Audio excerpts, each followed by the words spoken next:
Hello, hello, hello. Welcome back to my basement workshop. Today we're talking about kitchen scrap gardening. I'm going to break it down into three phases, and we're going to go over phase one today. If we have not met yet, my name is Quincy Adams, and I want to help you grow some of your own food in a small space on a budget. Let's get started.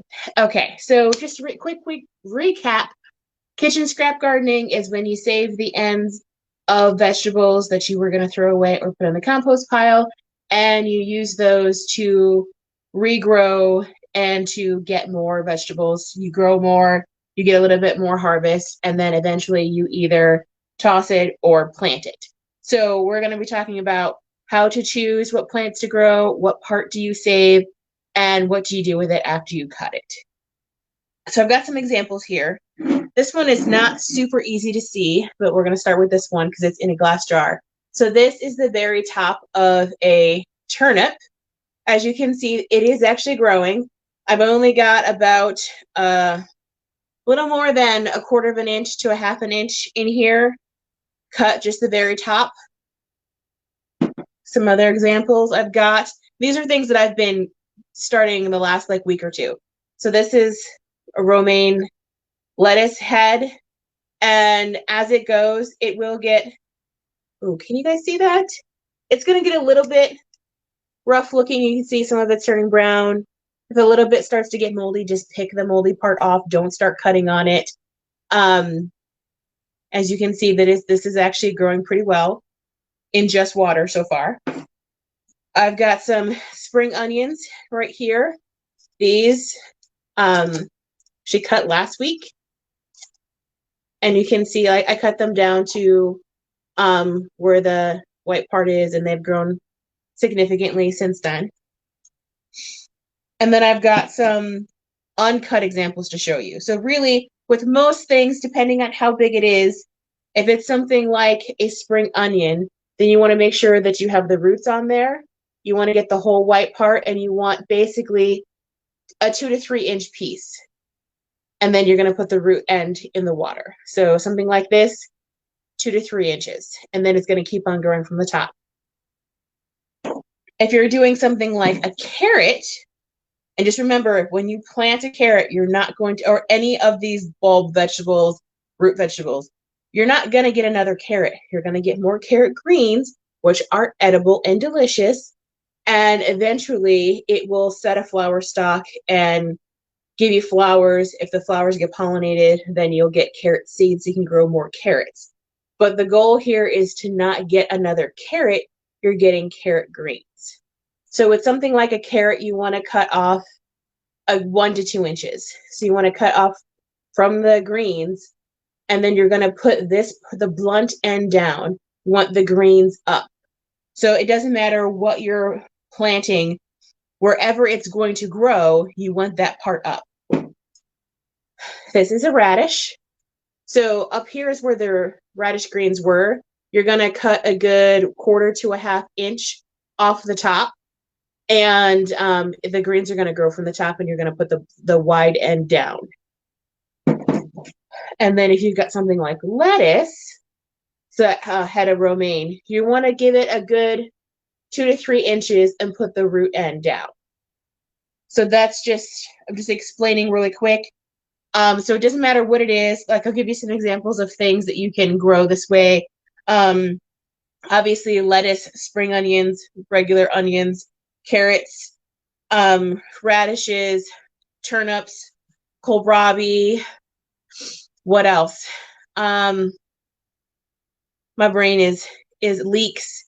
Basically, any kind of vegetables. Vegetables are plants where you're eating the actual plant. You're not talking about getting the fruit. We're not talking about tomatoes here. Tomatoes are a fruit botanically because what you eat has seeds in it. It's a fertilized part of the plant. You're not eating the whole actual plant. With vegetables, you're eating the whole actual plant. You're eating the leaves, the bulb, whatever. So with those kinds of things, you can cut off the part where the greens came out and put them in water. So what you want to do after you cut them is to set them in a cup of water. It'll take a week or two before roots start to grow. So I'll show you what that looks like on this lettuce. You can also do this with cabbage, anything like that. Do you see right here, right down here? This is a root. This is what you're waiting for. So when you put this in water, you're going to want to change the water every other day, and you're going to wait for root development. And when you see the roots, that's the point where you can move it into soil. But selecting your vegetables, cutting them, setting them in water, that's all it takes. That's phase one. Phase two is maintaining them for 1 to 2 weeks, probably, sometimes a little bit longer, depends on what it is and how much you cut. That's the maintenance phase, that's phase two. And then moving it into planting it and putting in soil, that's phase three. So right now, you should be either going through your refrigerator or your counters, or making your grocery list and thinking about, what do I want to grow for kitchen scraps over the fall and winter, and buy those things and make sure that you cut off a good 1 to 2 inches on most of them, or 2 to 3 inches for lettuce and spring onions, and set them in water. If your water is heavily chlorinated, then you want to use some kind of filtered water with just a pitcher is fine, like a Brita pitcher or pure pitcher. You don't have to buy any kind of special water, but if your water does have a lot of chlorine in it, you want to filter it. And that's pretty much it. You just keep it in water for 1 to 2 weeks until the roots develop, and then you move on or then you plant it if you want to plant it. And I don't care what you saw on YouTube. They're not going to grow indefinitely in just water. If you want to transition, instead of planting in soil, to a hydroponic system or the Kratky method, then you're going to have to put some kind of fertilizer or nutrients in the water. Just water is not enough to sustain a plant for very long, but it will get it going, and it's enough to get the roots going, and the roots are what you want. But that's a little bit ahead of where we're at right now. Phase one, pick your vegetable, make your cut, put the root end in water. That's it. And if there's on a carrot, this whole part is the root end, because when the carrot is growing in the ground, there's roots coming off the carrot. There's actually still roots on this carrot right here. See that right here?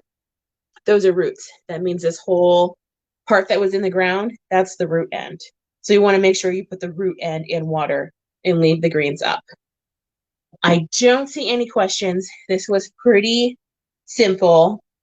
So go ahead and choose what you want to grow right now, and then we will be keeping up with some of these as they grow over the winter, and keeping them inside and seeing what we get for what kind of harvest we can get from kitchen scraps. I will let you guys go for tonight. Bye.